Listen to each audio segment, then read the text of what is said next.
ទី1ហើយដែលនោមដាក់សរងចាំមើលបោកវិញទឹកខោកបយបាត់ជើងតូចមែន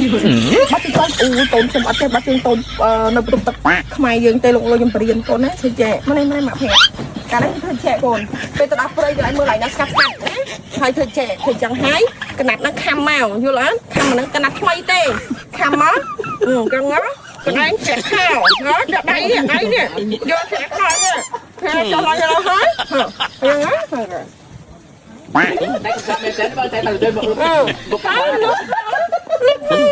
ពីនំចឹងកូន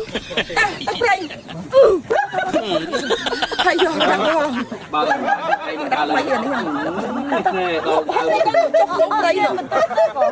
មានទេនៅការត្រេនណាមានទឹកចូលហុកគេមើលឃើញឯងអត់មកឲ្យពូពូទៅទេតាចូលហ្នឹងលើកទី1ហើយដែលនោមដាក់សរង